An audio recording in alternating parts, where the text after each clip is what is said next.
Hi, everyone. Hi. This is Jang, and I have an exclusive guest with us, Alessia Minkus. Hello, Alessia. Hi, Jang. Thank you so much for having me. Oh, thank you so much for being here, and with all my pleasure and honor to be here with you. And I'm so appreciated you taking a time to be with us. So for those who don't know Alessia is an award-winning entrepreneur that had started and run 9 of her own 7 and 8-figure companies for over the last 20 years. It's not only for that, Alessia also generating a total of $500 million in revenues. Woohoo! So I am her student. Alessia and her husband, Ken Minkus, are my mentor. I know Alessia, her story a little bit about her dad and how she started her business. However, today she's going to share with you how she has so passionate and big mission to help women in this world to have it all. So, Alessia, would you like to share your story with us? How you from there to here, please? Sure. So, you want to know how we got here? That's a long story. But to make that long story short, I was born in Italy, and I was born in a family of entrepreneurs. So my parents, as I grew up, I saw them running their own businesses. And actually, unfortunately, they didn't have anybody teaching them how to transition from being an employee, having a great idea, and then becoming really a business owner and start to think like a business owner and act like a business owner, and just really show up like a business owner. So what they did in their businesses was getting very, very busy. And a lot of your audience might know that pattern as well, right? You start your business with the dream of having more time and more money. And the reality is that a few years later, you find yourself in a situation where you have less time, very often less money, actually, by statistics, than if you would have worked for somebody else. And you just, kind of build yourself a very, very high demanding job. And that's a little bit what my parents did. So that's what I observed as a young child, so much that I was actually not interested in businesses at all. I wanted to do all other things like become a doctor, a pediatrician, a journalist, whatever. So, that was my upbringing. And then when I turned 19, there was actually a very big event happening in my life, because at that time, my dad had a heart attack.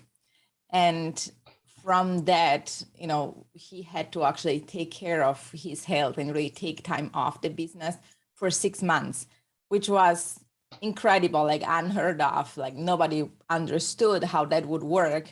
But for him personally, like to be out of the business for 6 months, like, my dad used to work day and night, literally day and night. And as well for the business, because the business was so reliant on him. I mean, he didn't have any know-how of how to create systems, of how to empower teams, so everything was about him. Like everything was going through his desk. We did have a team, but everything needed to be approved by him, looked over by him. All the partnerships were generated by him. So it was a very complex time, and the business was very shaky in that moment. Of course, like, he was going to take 6 months off and nobody knew, what would happen. And at that time, we did a meeting, I remember, with my mom, me, and a couple other, executives of the company. And somebody said, well, we really need somebody to take this business over for 6 months. And I don't know, Jang, if you remember how naive you were at 19 years old. I remember, because during that meeting, I raised my hand and said, that's me. I'm going to do it. No problem. Like, how difficult can it be, right? The business is already set up and I will just need to oversee it for 6 months and then hand it back to my dad. And the reality was very different. It actually got me on a big journey of understanding business. At the beginning, I had no idea what I was doing. I found myself with a 10 million euro business a year in my hands, with all the complexities, the dynamics, the strategies, the relationships to manage. And I had no idea what to do. So much that, a few weeks down the line from that day where I raised my hand, the business was really spiraling down pretty fast. And that's when I understood that I needed help. And I actually started to look for somebody that could teach me how to do that right.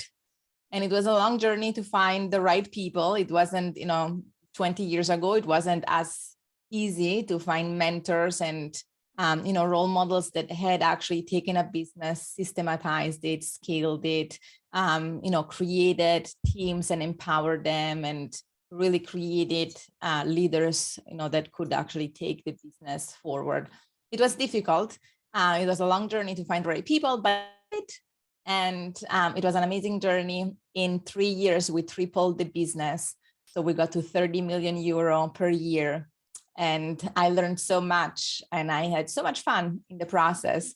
And I actually learned how to grow the business. That's why today we teach business owners how to scale, because really when you scale, you don't need to put in more time. A lot of business owners are concerned, like, well, if I scale this business, it will require more of my time. It will require more input, etc. And the fact is that when you scale for real, when you learn scaling systems, it doesn't require any more input. Just with the same input that you will put in, so the same time, the same money, the same attention, etc., you will achieve better results. You get bigger results. And so that was so much fun. And I actually got some of my time back. The business was growing. The brand was, established in the marketplace. And then I said, well, that's fun. Let's do it again. And so I started another company over the years in different industries. A lot of them actually were in hospitality early on. So around tourism, my first business, my business that my family started was a tour operator. So it was in the tourist industry. And I stayed in the hospitality, sector for a long time until I actually met Kane. And when I met Kane, funny enough, I met him on stage. He was already speaking and mentoring and training business owners. And I was actually in the audience because I was in the process of starting a coaching business in Italy. And that coaching business I never started it in the end because I met Kane. I ended up moving to Australia with him and starting our first business together just a few weeks later. And that was a coaching business. So we actually put our heads together and created our first brand that was called M&M Global Consulting, Minkus and Marini, my maiden name. And so we started the first business together, and in just 2.5 months, we got it up to $80,000 per month. And so that year we reached the 7-figure mark immediately. And from there, then I, got into Industry Rockstar, which was, Kane's live events company and mentoring company. And we ran it together. We got it to 8 figures. And, the last 10 years, we've been actually running around the world, literally like traveling to over 32 countries, teaching, thousands of business owners every single month of the year, created teams, scaled it up. Our systems between online and offline have actually impacted over 3 million business owners. So it's been a great, great ride. It's been really fun. And then the pandemic hit and everything changed. And so we stopped running around the world and we created actually, home studios like the one that I am connecting from right now. So we have a couple of studios in our office that we can use to run events and, bigger events and smaller events, etc. And in the meantime, just before the pandemic, I had my second child, my little boy, who is 2.5 years old now. So I took some time off during the pandemic to be with my kids mostly. It was a complex time for them as well. The world was changing so much. But yeah, from there, when I decided to get back into business, I kind of, thought, well, so many things have changed. I should really check in with me. Like if I want to go back the same way, or what do I want to do now?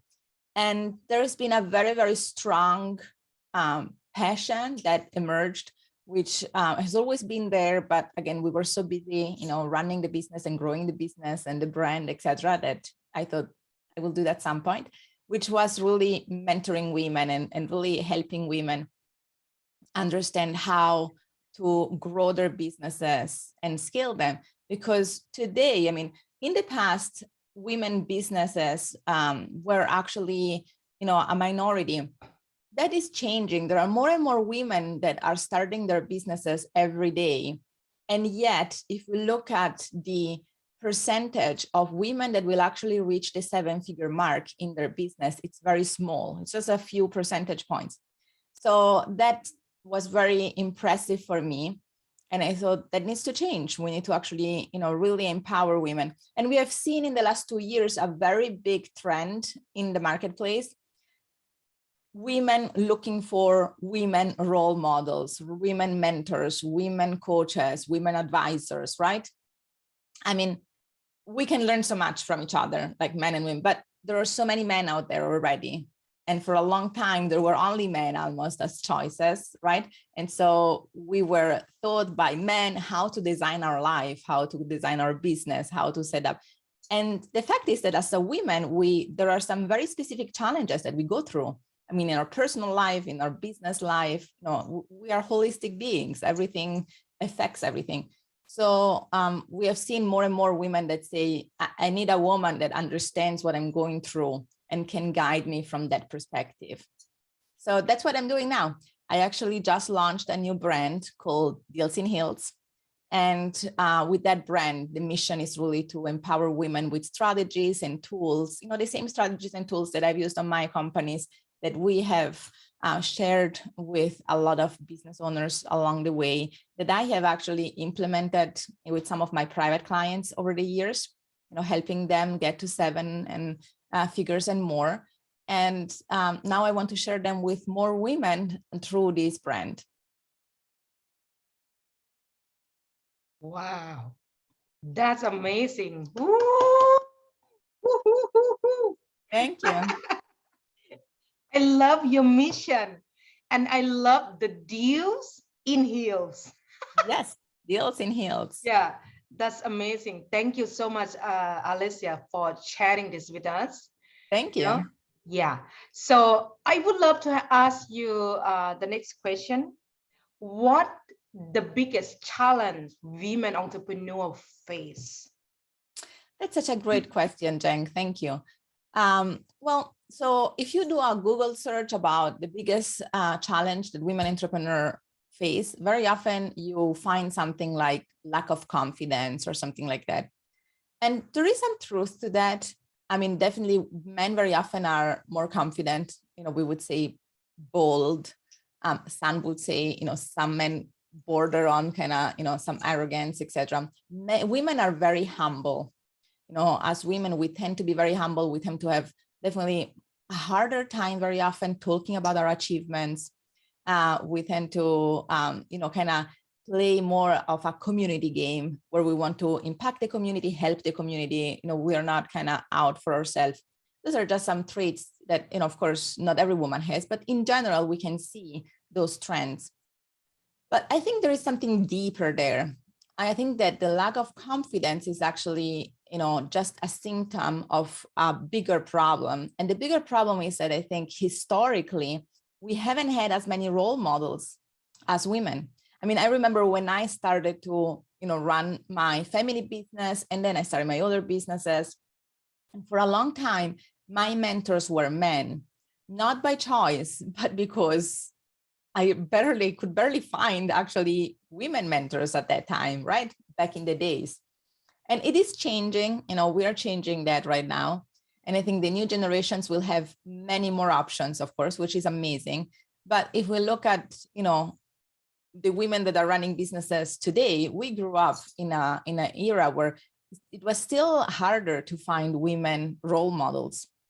And so very often, I mean, I remember that at some point, I had the impression that in order to become successful in business, I had to kind of switch off my feminine part. Like I wouldn't say become a man, because I would never be able to become a man, but definitely be more masculine, be more in my masculine energy. And of course, you know, we know that we all have masculine and feminine energy inside of us. And the beauty is when we can integrate them, right? And we can find the power of both of them, because different situations might require us to kind of, you know, take on a different approach. But for a long time, it was there was a little bit of unsaid conversation in the business world that kind of like the feminine side was a little bit like weak and the masculine side was the strong one. And of course, we are learning, you know, every day more about that, and every day, you know, both, you know, in the entrepreneurial world, but as well in the corporate world, you know, we are learning more the power of actually allowing women to be the strong feminine energy that they, you know, they are, and they can actually really use that. They can channel that in order to create different results in business. So when we can actually integrate our energies and, you know, really show up fully for who we are, that's when we become much stronger, much more impactful in our businesses. And as well, if we have a job, like for our corporations, for the companies that we work for. So I think that, again, this is changing, and that's one of my actually personal missions. You know, during the last 10 years, as I was running Industry Rockstar with Kane, I've got the chance of organizing and speaking at over 2,000 live events all around the world. And some of them were small events, like, you know, boardroom events with executives. Some of them were bigger events, you know, with thousands of people in stadiums. And very often when I would be on stage, you know, in these bigger events, always, you know, were with, I don't know, with Tony Robbins, with Sir Richard Branson, with Vishen Lakhiani, with Les Brown, etc. And every time I would notice that, you know, the speakers that would come on stage, the majority was men. It's hard to find women that actually speak at that level. And that needs to change. That's actually one of the reasons why I was so passionate about what we were doing, because I thought, you know, women need to be represented on stage. I mean, we actually need many more women represented on stage, representing different, you know, different ways of being a woman, different businesses, different ideas, different energies, right?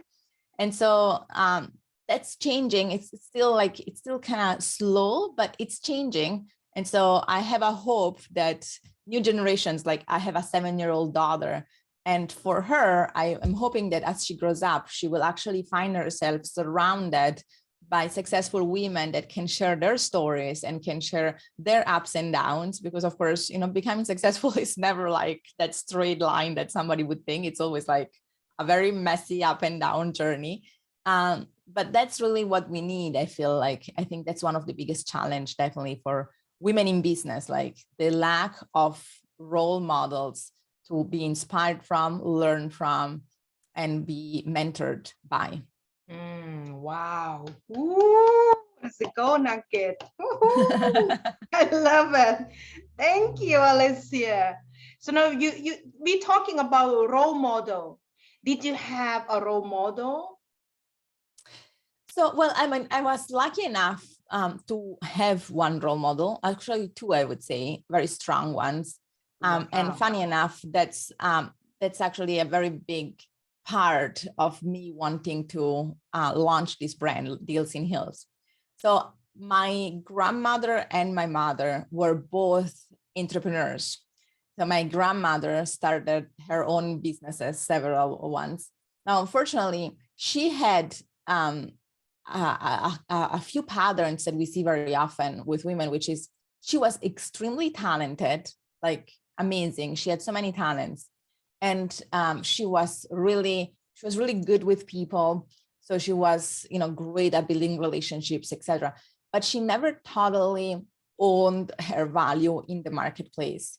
So she didn't know how to take her talents and package them into something that would have, you know, monetary value in the marketplace. So she always sold her services and created businesses that were with very small transactions and never really, you know, became big enough and financially abundant enough to really take care of her the way she would have deserved.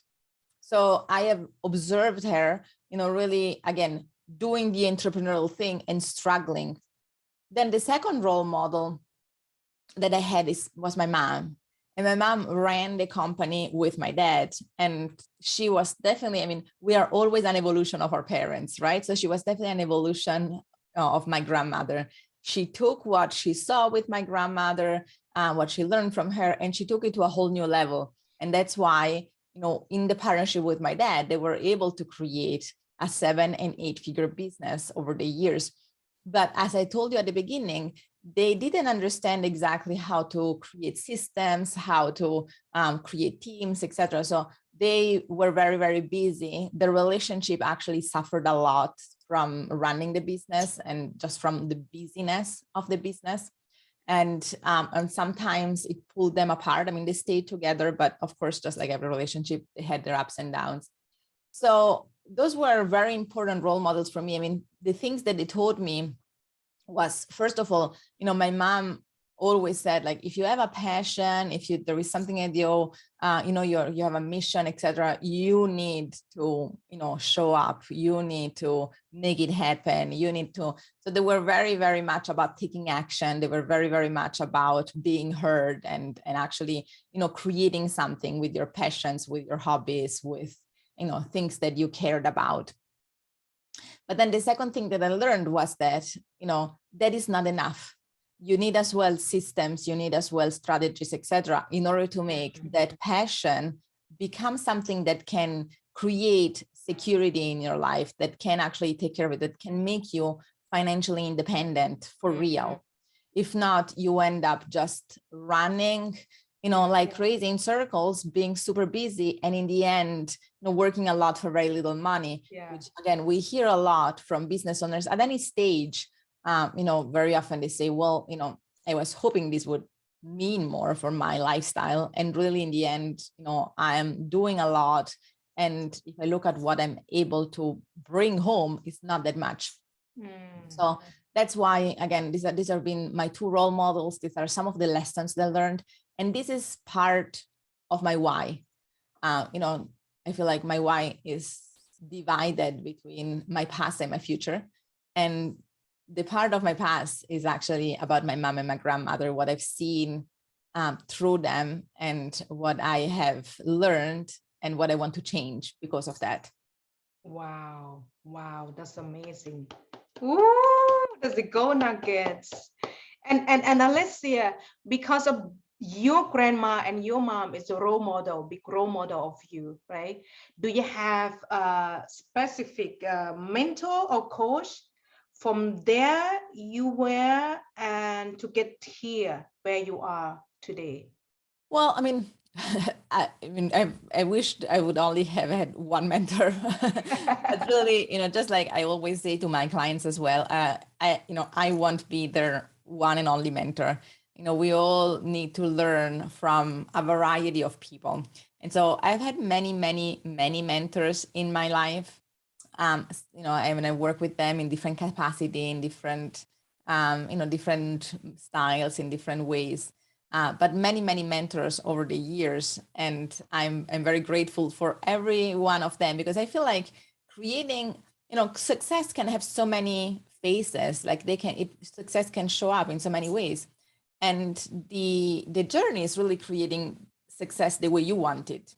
For some people, creating success, I know people that identify success as being able to, be home with their kids while the business kind of run itself.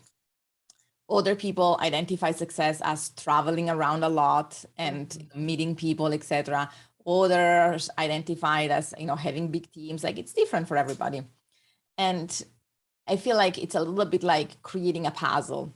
And so every mentor that I've had in my life, and every mentor that I will have, because the journey is never ending, kind of helps you figure out one piece of the puzzle. But you do need many of them in order to put all that beautiful puzzle together.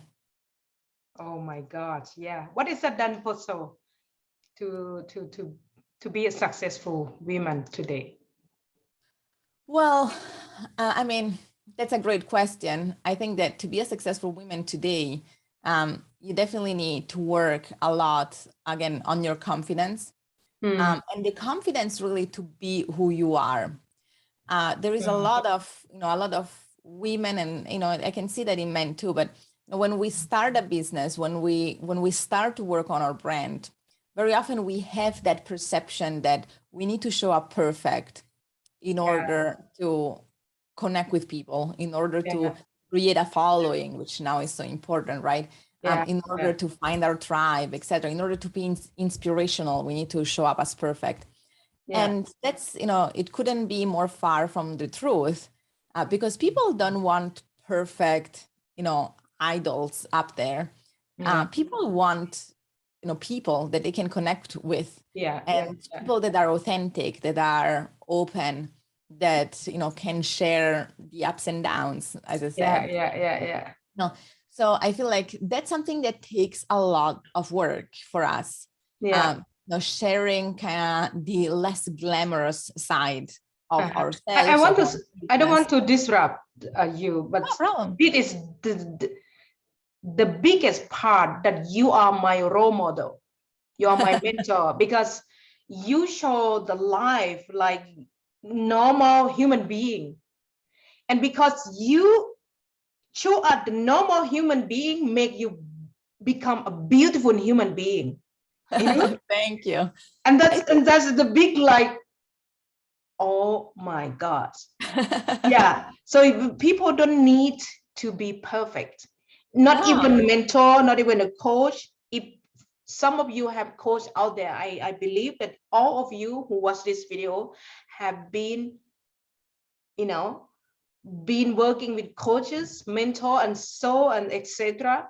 But the true mentor is right here. Yeah. You show Thank you. us the real life that life is have ups and downs. You have family, you have husband. Sometimes it's not only the honey and a fairy tale, but it's the real That's right. success. Yeah. But, Yeah. I always say, life. And I was talking recently with a friend that is about to become a mom, and she lives in Australia. She's an amazing woman doing great things in the world and in business, great brand, etc. And she's about to become a mom. And she was asking me, right, how is it? And I was saying, look, it's the most complex, intense, messy, journey that you can go on. And at the same time, it's the most beautiful and worth it, and, full of love, etc. And it's beautiful and worth it, not despite the complexities, but because of the complexities. I mean, when we go through complex times, very often we wish we wouldn't. But the reality is that when we go through complex time, this actually takes us to places personally, emotionally. It challenges us in a way that it shapes us. We come out of complex times always, renewed on some levels, always evolved on some levels, right? So those times are not times that we should, try to avoid. The complexity is not something that we should try to remove from our life. It's almost impossible. We should welcome it and really understand how to work with that complexity to create beautiful things.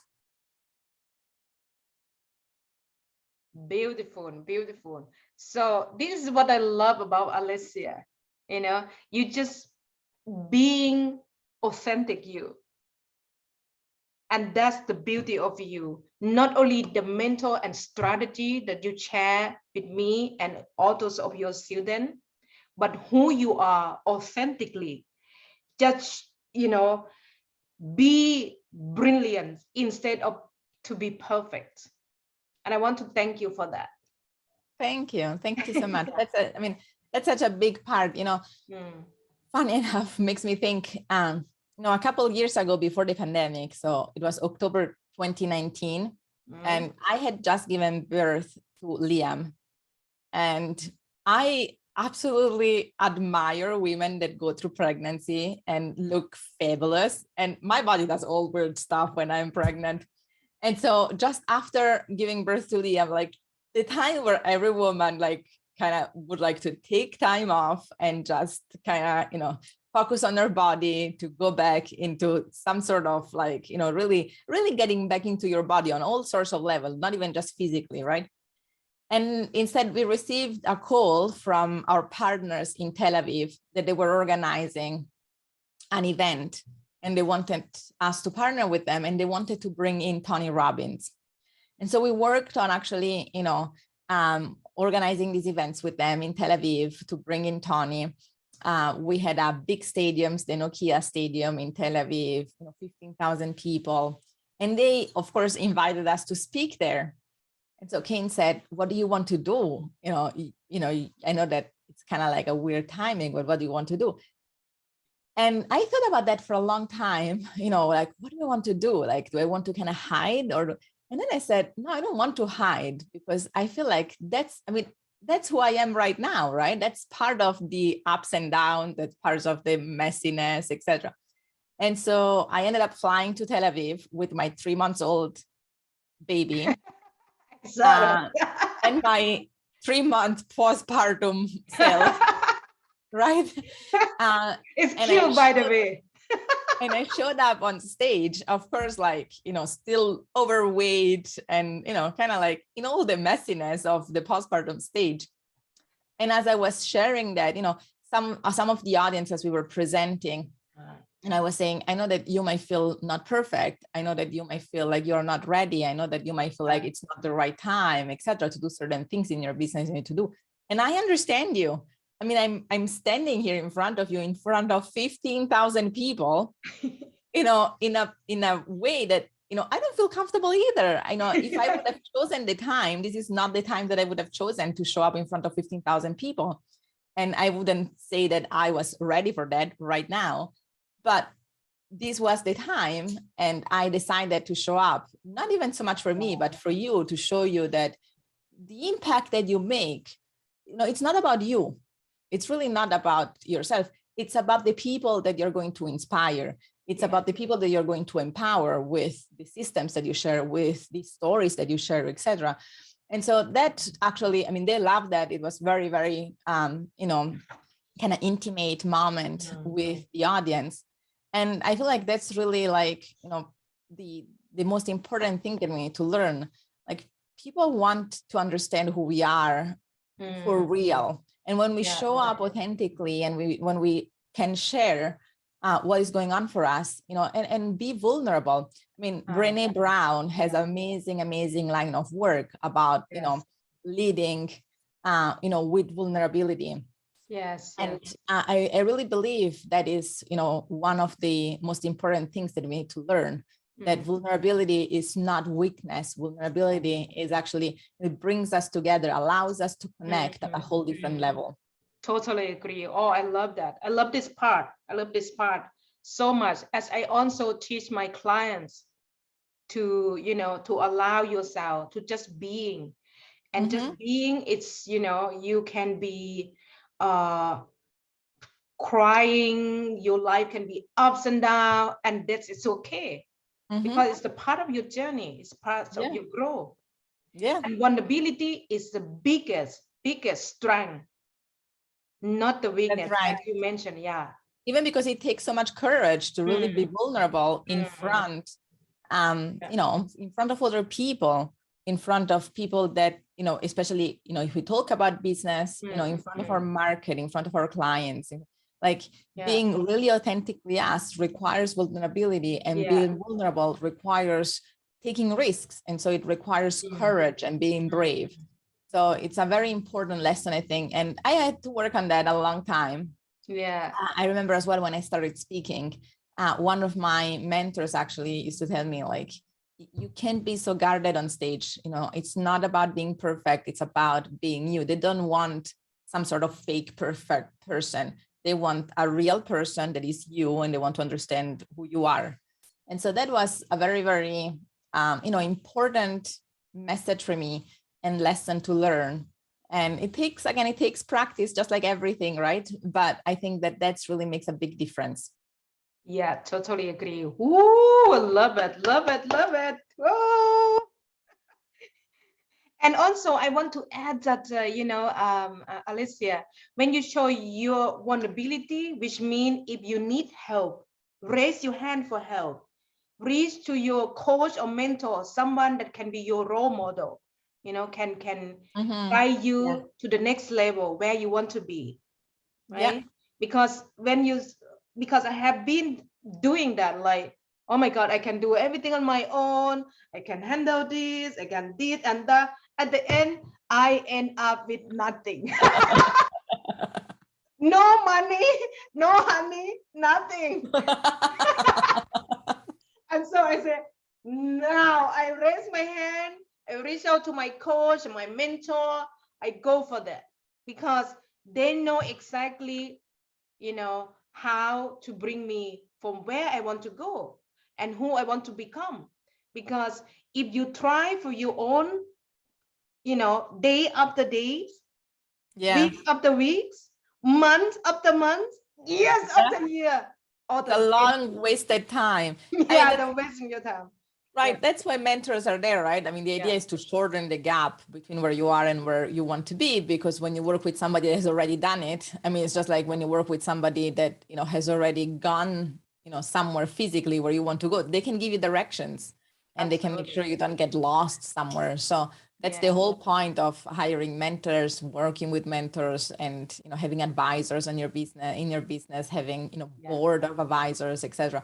Is that they can really shorten that gap. I mean, that's the mission that we are on as advisors. That's what we're passionate about, is taking our experience. And in the meantime, after years of doing that, our own experience and all the experiences of the people that we work with, and transferring it to new business owners to make sure they can actually get there. Wonderful, wonderful. So Alessia, thank you so much. Thank you. This interview is amazing. It's going to help many entrepreneurs and coaches, experts, and business women around the world. Awesome. I love that. Thank you so much. Thank you so much. So my next question, Alessia, what are the secrets of your success, Alessia? So I think if I think about the secret of my success specifically, that's a great question. And I think, somebody a long time ago, really when I started, told me, you never want to be the smartest person in a room. You always want to be, the dumbest person in the room, right? And at that time, I was just in my 20s and I didn't really understood it, but I started to do it. I mean, one thing that I have on my side is that I am amazing at implementing. Like, if I need to give credit to me for something, is that if I hire a coach, if I work with somebody, if there is somebody that I admire, even if I just listen to an interview, etc., if they say to do something, I'm going out and doing it. And so I did it. I mean, I didn't understand the depth of that advice, in my 20s, but I started doing it. And that put me actually in situations, sometimes when you put yourself in rooms where you're the dumbest, sometimes you are in rooms that you're not really ready for. And so I actually found myself very often like observing conversations that I wasn't ready for. I didn't totally understand. I couldn't really, contribute as much, but I could learn so much from that.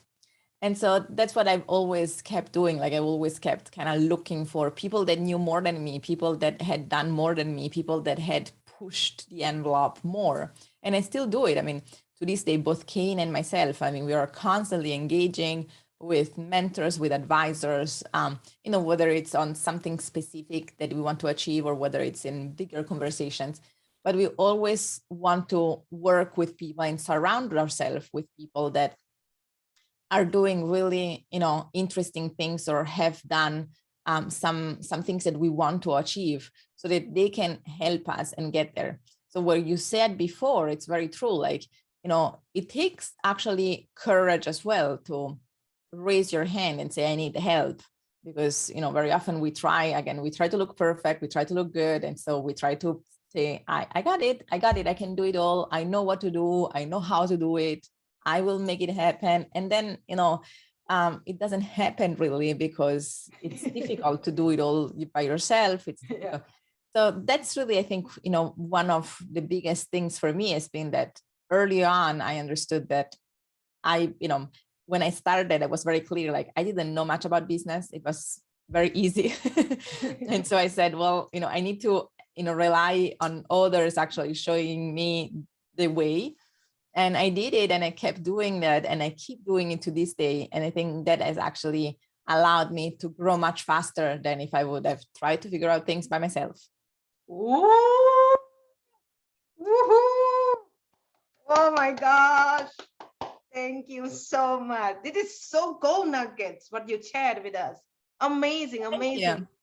Thank you so much, Alessia. Thank you. My next question is, what is your why to do what you do today? Thank you. Great question. So as I said before, I feel like my why is divided. Like there are several parts to it. I mean, I'm a complex woman, right? So, so part of my why is definitely like where I come from. And it's like my family, and knowing that I come from a long history of women that were very talented, and I haven't been able to turn those talents into financial abundance, financial independence. And, if I look back in, my family history, that has meant for many women having to compromise, and having sometimes to compromise on things that you should never compromise about, right? Like staying in abusive relationships because they didn't feel like they had the means to leave and take care of themselves and their kids, etc. And so I carry that legacy, and I feel like I have the responsibility of changing that.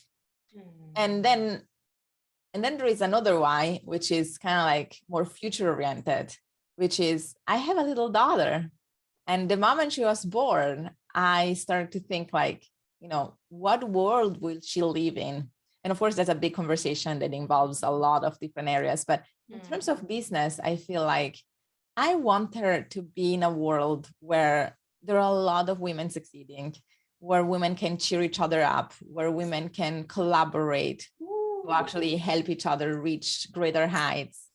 And so I want to be part of creating that world. I want to, show up, do my own part so that she can step into a world where that is a reality, and that will be her reality. Yes, so good, so good. Yes, Thank yes. you. Oh, thank you so much, Alessia. I have a daughter myself, and I know how it feels. So thank you so much for bringing it up to the world. Many out there looking and have so much passion, not only for themselves, but also to how to bring all the goodness into their family and next generation. Yeah, thank you so much. I want to ask you the last question because I know your time is valuable.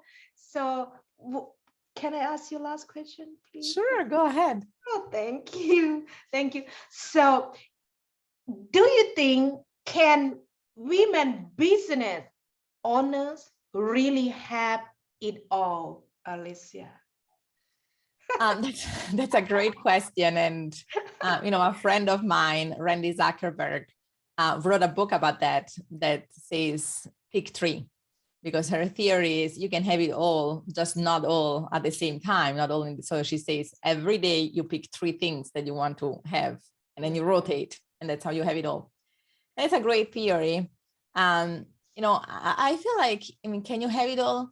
You can have it all, but there is something that we have lost as a culture, in our evolution, which is, if we look back, we used to live more in tribes. We used to have more of a community. We used to have more of a village that we could count on. And today we try to have it all alone. And especially when you start to have, as a mom, we always say when you become a mom, and I always talk about that because being a mom is such a big part of who I am.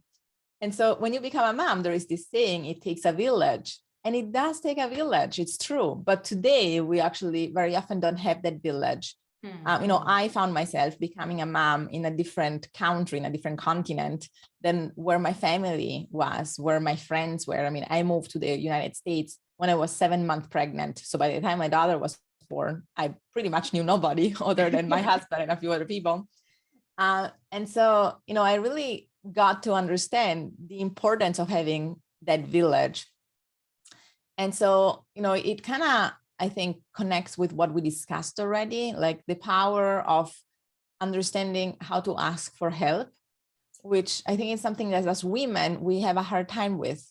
We feel like we need to take care of everybody. We need to take care of everything ourselves. It's our responsibility to take care of our kids. It's our responsibility to take care of our husband. It's our responsibility to take care of the house. It's our responsibility. And we really need to learn to ask for help. Now, one of the things that I think really helped me, have it all, whatever that means, meaning, I feel like for every person, have it all means something different. For me, it was very important to keep being professionally active. I'm very passionate about what I do. I love my kids, and I am, I wanted to have it all. Like, I wanted to have the time to spend with them, and I wanted to have the time to work. And I love my husband, so I wanted to have the time to be with him too. And one thing, you asked me at the beginning, like, what's the secret, between Ken and I, and we really work very well as a team.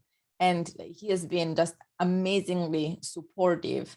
And I feel that's really important. Now, it doesn't need to be a partner if you don't have a partner, but having people around you that support you and, having a community that you can lean on, it's very important. Again, nobody, women or men, should carry all the responsibility on their shoulders alone. And yet, so often, again, we find ourselves doing that, right? So I feel like that's really, can women have it all?